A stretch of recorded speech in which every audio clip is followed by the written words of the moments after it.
Hi, I'm Amy Seipke. I am the Engineering, Computer Science, and Mathematics librarian here at UM-Dearborn. And this presentation today is for the bioengineering class, and it's about writing a literature review. So this is me. As I said, I'm the Engineering, Mathematics, and Computer Science librarian, which means I liaison for all of the courses and all the faculty and all the students in the College of Engineering and Computer Science. The goals of this presentation are to give you a quick overview of the library resources, what we have at the library for you, to give you a quick introduction to the writing process and show you where to go for more information, to talk about beginning the process of writing and give you resources for each step of the way, to go into a little more depth on how to go about reading and writing a literature review in specific. And then real quick, I will tell you about, finishing off your product and making sure that it's ready for submission. So part one, the library research overview.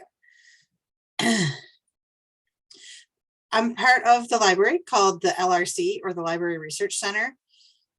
There are 6 of us librarians in the department, and each of us is the liaison for a different department.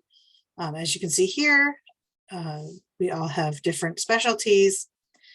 If you need something in one of your other classes, one of these librarians, one of my colleagues, will likely be a liaison for that class. But for most of your time in the college, it'll be me. What we can do for you at the Library Research Center is we can help you with electronic access issues. So if you're looking for an ebook and it's not working, we can help you find resources. If you are stuck and you don't know where to look for information on your topic, come to us and we can help you. We can also help you with interlibrary loans. So even if it's something that you know is out there and exists that you want to get a hold of, we can help you find it. We can help you evaluate your resources to figure out whether or not they're a good fit for your specific needs, or if they might be biased or not very authoritative. And we can also help you create your citations and bibliographies. If any of you go on to do a thesis track master's, we also do the formatting checks for the dissertations and the theses. So the library is available online and also in person. The building is that one there on campus. We're open Monday through Thursday for this semester anyways. We're open Monday through Thursday, 9 to 9. Friday and Saturday we're closed, and then Sunday we're open in the building from noon to 9. You can get us extended hours virtually by going to the library's website. Across the top here is our announcements for the day, whatever they happen to be. This box here, if you hover over the little clock, will tell you what our hours are for the day. And then there's a sticky little chat bar that follows you around the website. You can click on to chat with whoever is on duty. It's usually somebody from user services who can help you with placing holds or with late fees or anything like that. And then there's usually also somebody from the LRC who can help you if you have a deep research question. So here's our library website, like I said. Most of the stuff that you're going to need that I'm going to tell you about today is available on here. And here's our address, library.umd.umich.edu. The first thing before you begin doing any background research is you're going to want to make sure that the VPN is installed and running on your machine. There's a guide for how to do that. If you haven't done that yet, you just go to students and the ITS VPN guide will walk you through how to install it and turn it on.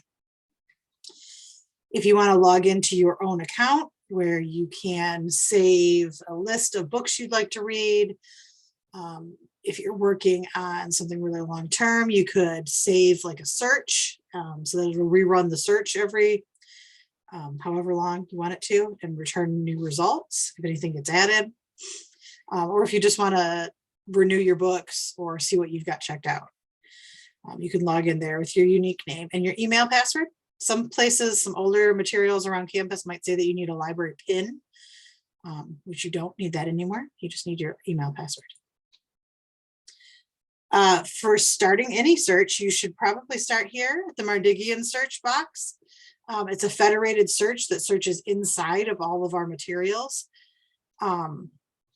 I do have a more detailed tutorial that I'll show you later on how to actually conduct deeper database searching. But this is a great place to start because, like I said, it will return results that are inside of our other databases and tell you what is available out there and where the best places to look for them would be. If you know you want something specific, you can change this from everything to books or to articles or something like that. It uses Boolean operating system, the Mardigian Search. So you'll get different results depending on how you form your query. If you just were to say ethics violations in engineering, you'd get everything that we have in our system that has those 4 words anywhere within the documents. If you wanted ethics violations together, you could put those in quotations like that. Then you'd look for that term and then also the term engineering. This database happens to assume the operator and if you don't put anything in there. So it would return everything that says ethics violations and engineering. But you can also make more complicated queries in that search box, in that very basic search box from our homepage. You could go ethics violations or conduct violation and also the word engineering, and that's going to return a much more limited search. So this is going to give you the most. It's going to have a lot of noise in it and things you don't want. This would give you some results, but probably not everything that you could use because it doesn't have the synonym addition in there. And then this one gives you probably your best results because you have a word in quotation or a phrase in quotations or a synonym to it in quotations and then also engineering. So that probably give you the best results when searching in the Mardigian Search or most of our databases for that matter. What's going to be important to you though is your subject guides are located down here. This is where we as librarians can create pages for specific topics or courses or departments. So if you click on that subject guide box, you could go here if you wanted to search for a specific topic, like we're going to talk later about a citation management tool called Zotero. So if you searched in this box for the word Zotero, you'd come up with everybody's guides who's talked about that on their guide. For this specifically, we're going to look at your class pages, but I have also created departmental guides for each department. So you can see here, there's an ME resources guide that'll have most of the resources you'll need through your time here. And then if I've worked with your instructor to set up a course page or create a page specifically for your class, those are indexed here under class pages. If you click on that class pages, you will end up here with a list of prefixes. The prefix for this class is BENG, and then here's your course here, and that will get you to the guide that I created specifically for this class. So to get to the guide for this class, you go to subject guides, engineering, class pages and course guides, pick the prefix and then pick the course. And if you ever just need to see all the guides that I've created, you can click here on my name and it'll give you all of the ones that I've done for CECS. I just mentioned we were going to look at citation trackers. This is something I would definitely recommend you get if you haven't gotten one yet. If you're not using one, you will probably need to use one at some point during your time here. So you may as well do it early and save yourself a headache. It'll be especially useful for a project like this, which is a literature review where you have to manage a lot of sources together for one assignment. There are 3 that are mainly used on campus. I recommend Zotero because it's free and open sourced. The other 2, Mendeley and EndNote, also have free versions, but along with a paid version. And I would go back to that subject guide page, click, put Zotero in that search box and search for my colleague Raya's tutorial on how to use Zotero, or if you want to use one of the other ones, you can do that too. You can look for all of those there. But I would say do make use of that and see all the cool things that Zotero can do for you and why I would recommend using it for this project. This is an activity that if you walk your way through this, if you pause this video, and follow these steps, you'll have your Zotero set up and you'll be working on the way I would recommend doing this for your course. You'll be able to save Raya's guide on how to use Zotero, my guide for your course, the departmental guide for ME, and then you can create yourself a folder to put all of the documents and sources that you're going to use for your literature review in there. So I would pause this and do that. And then we'll move on to part 2. So an introduction to the writing process. Hopefully you've written academic papers before at some point. So it's going to be a very quick overview of the steps involved and where to go for more information if you get stuck on a particular step in the process. So with everything else, I'm going to tell you, you can start with your course guide. There's the direct link to it, so you don't have to go through those menus I showed you. You can just go to guides.umd.umich.edu/bioprocessing, and you'll get the guide that I created for this. You'll see that the first level tabs over here, one of them says creating a literature review. That will take you to this page. Here's a direct link to this page, guides.umd.umich.edu/writing-a-paper/lit review. And that is going to be my parking spot for this presentation and for all of the things I'm going to show you.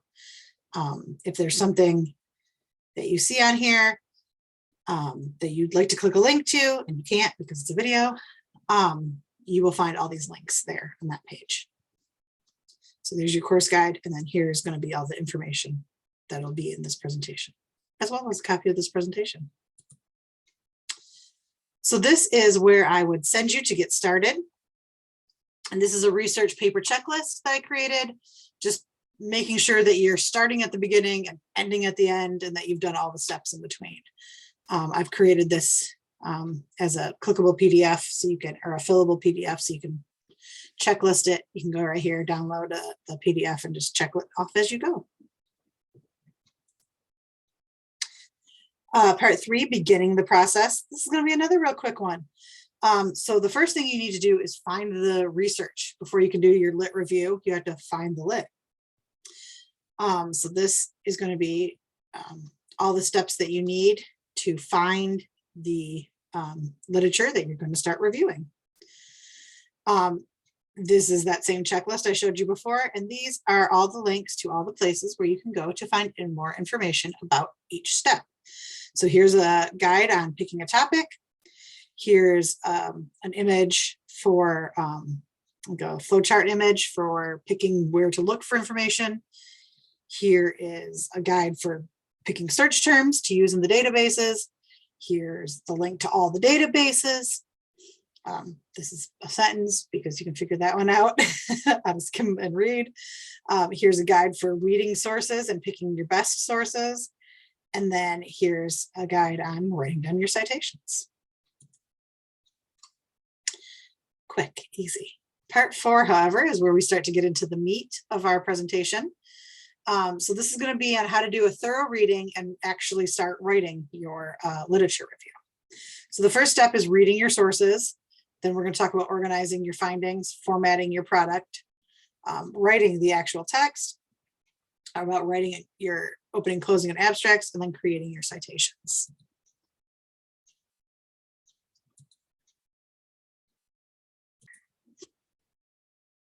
Okay, so here's the piece of the checklist for reading and writing. And that's what we're going to start with. Okay, so here's the meat of our presentation. What makes a literature review different than any other type of writing? So hopefully you've done other types of academic writing, but you may never have done a literature review. So a literature review is sort of different because it's an exploration of what already exists. In your literature review, you're going to create something new and begin to contribute to the scholarship in the field. So before you can really start doing your own research and making strides in advancing the science that you're trying to do, you really need to know what's been done already. I've got a couple of quotes here talking about how important it is to start with what's already been done and see how you can build upon it, right? So that's what a literature review really does. It explores what's been done. We look for the flaws, we look for the questions that remain. We look over everything, like, are there problems with the results? Is there a controversy around the research? Do different groups disagree on what the research says? That's really what a literature review is to do, give you a sort of a baseline for where you can start. It's not a book report. It's not talking about one item. It's not an annotated bibliography. It goes deeper than an annotated bib. It's not a research paper where you're not making any claims. It has nothing to do with your opinion in this. You're not supporting an argument one way or the other. You're just telling what other people have found. And it's also not a simple explanation of content of each article. It's evaluating and looking at them together to see the commonalities, the problems, what's missing. So it begins to put you actually into the conversation. So once you write a literature review, that's something that could be published on its own as something that students in the future may include in their literature reviews. So the next step is to actually do your close reading. So you think you have all the papers that you're going to want to examine. Now you need to actually go through them and pick out the information. So what you're looking for is, like I said, the commonalities, the differences, the seminal works in the field. So you're going to need to decide how you're going to organize those thoughts. You've probably read through these or browsed them, skimmed through to decide what you want. So what you need to do at this step is to decide what the main points are. Unlike a book review or a bibliography, you're not going to talk about source 1, source 2, source 3 as you go in your paper. You're going to talk about topic 1, topic 2, and how each of the sources that you read relates to that topic or to each other. So you're really looking for the intersections between them. So the way I like to do it is by doing a spreadsheet where I can list all of my main topical nodes, like each of those topics individually in a line on that first column. And then I can do a line for each source, or I'm sorry, a column for each source after that. And then where they intersect, I can talk about what that source had to say about that topic. So I put up a little, I created just a little quick one here that you can download and use if you want. It'll be also on that guide. Where you can just put in your own information in there if you want to go that route. Or I've also seen a lot of people who do them like mind maps, like those two images at the bottom there, where they put their main topic in the center, and then they move their nodes out as the first level of spheres, and then they can connect from there, branch out from there. So what you're looking for as you're doing this reading, what you're going to start recording, pick how you want to organize it.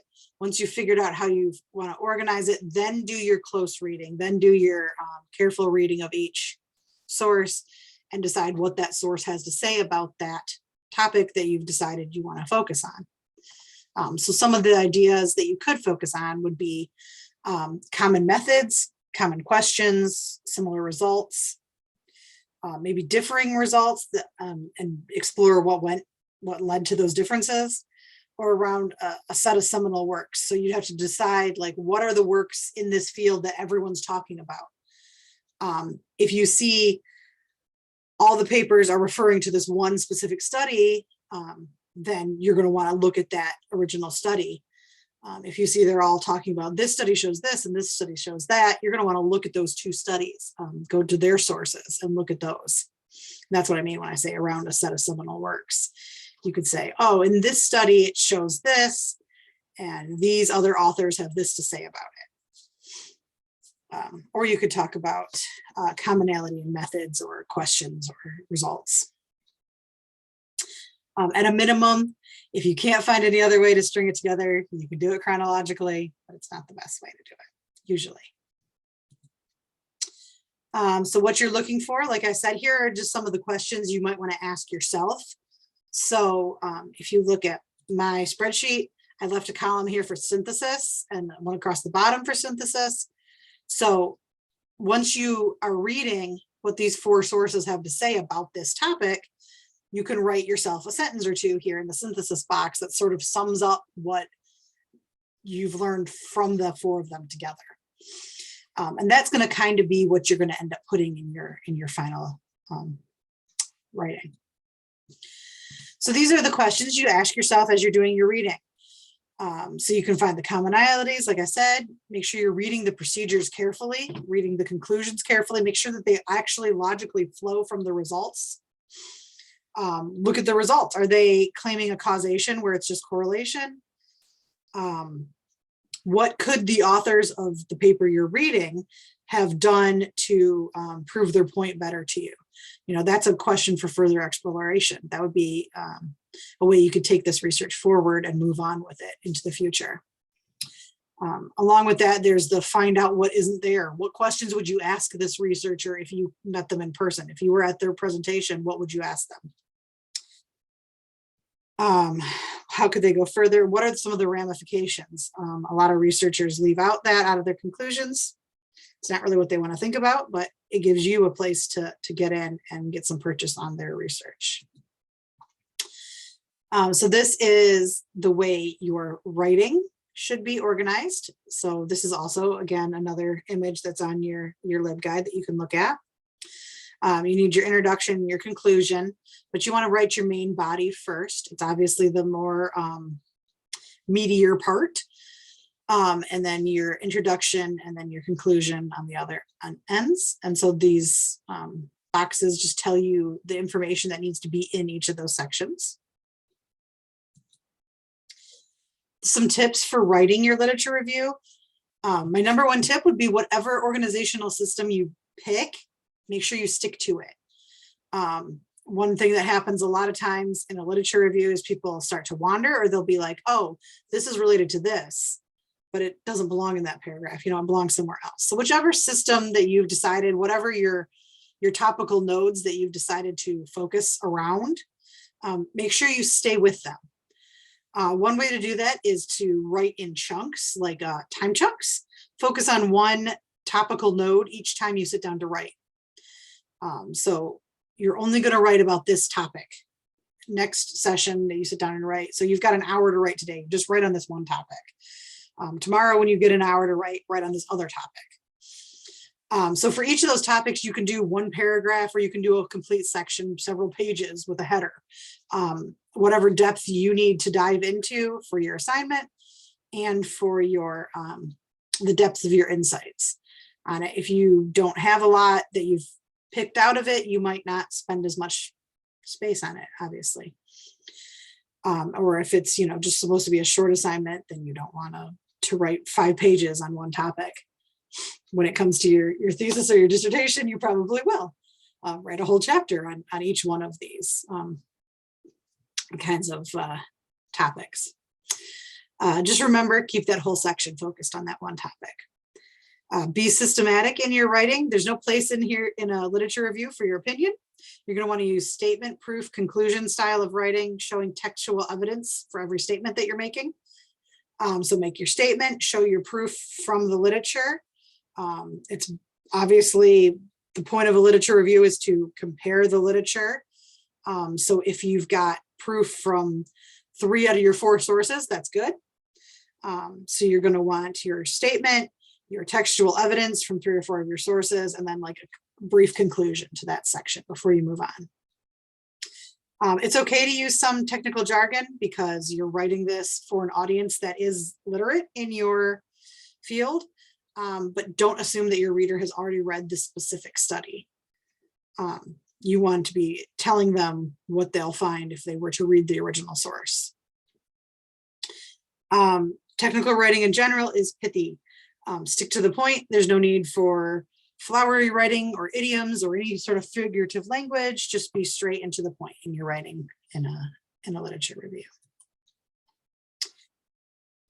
You want to then, after you've worked on the main body of your paper, after you've organized your thoughts, done a detailed reading, done your writing one topic at a time, then you're going to want to go back and connect those topics together by writing your introduction and your conclusion and your abstract. you're going to actually want to write them last, even though your introduction and your abstract are at the beginning. You're going to want to write them last because you can't know what you're going to tell them until you've told them, until you've figured it out for yourself.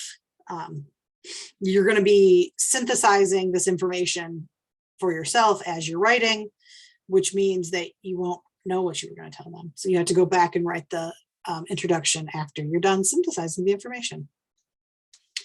You're not trying to make your findings fit into a point. It's not a research paper. It's a literature review. So you can only write your introduction once you see where the literature takes you. Your conclusion, this is where you're going to tell them what you've learned from this endeavor. So it is more about you, but still it's not really opinions. You're going to tell them the pros and the cons, the commonalities that you found, what next steps you see that are there, what room there is to move this further into the future. And then your abstract, if you need to write one, is sort of a short description for your paper. It's mostly used for when a paper is put into a database to make it be searchable, to save your readers time. So in your abstract, make sure you're being considerate of your reader. Tell them what they would learn if they read your paper, so they know whether or not they should take their time to read it. Another tip for that is to use keywords that will make it searchable. So if somebody is looking for your paper, they should be able to find it, because you've got the proper keywords that would return it from a database search. And not quite lastly, almost lastly, don't forget to do your citations. In a literature review, the importance of providing proper citations should be self-explanatory. What good is a literature review if your reader doesn't know what literature you're reviewing?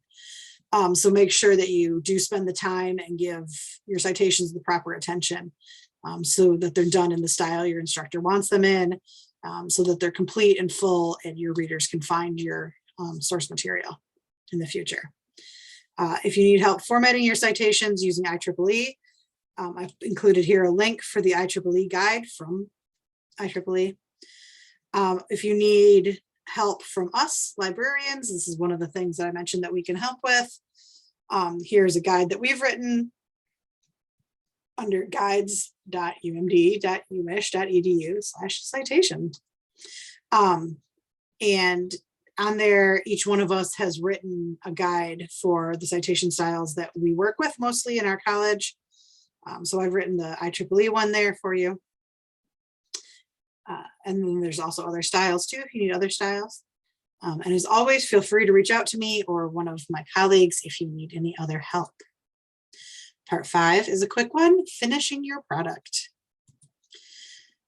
Here's your the section of the checklist. Make sure you edit and proofread. You don't want all your hard work to be rejected or overlooked or get a bad grade on it because you simply forgot to edit it. And your reader is reading it going, this sentence doesn't make any sense. Make sure you find a good checklist you like and use it to edit and proofread your work every time you do work, not just this time. A list of common mistakes that can help you with editing is this one here that I've included from the University of Wisconsin at Madison. And then there's also a guide here that I've included from Indiana University of Bloomington to give you tips on proofreading. If you need help with this step, a good place to look for more help on this, on editing and proofreading, would be the UM-Dearborn Writing Center. Their link is there, or you can just look for them. Here are the links to the other things that I just talked about your IEEE style guide. It'll tell you how to do your cover page and how to do your reference page and what your margins should look like, what kind of fonts you should use. All those things are in the style guide. And then the citation guide I mentioned and the citation station library guide. If you need help with this or anything else, feel free to contact us at the library. What I didn't show you is on that library homepage, one of those blue boxes says contact the Mardigian. This will get you whoever's on chat. I told you there was that sticky chat box. This will take you to the same place.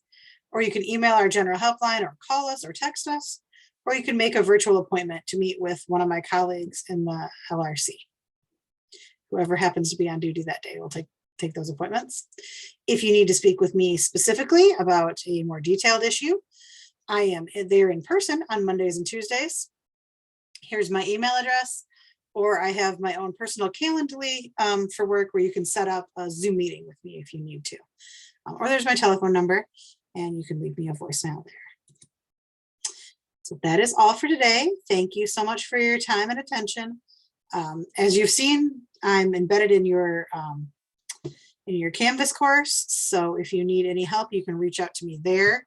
You can send me a message via Canvas. Your instructor introduced me in one of his announcements, and I introduced myself. You can post a question there and I can answer you there, or send a messenger pigeon. There's lots of ways to reach out if you need help. So hope to hear from you, and good luck with your course.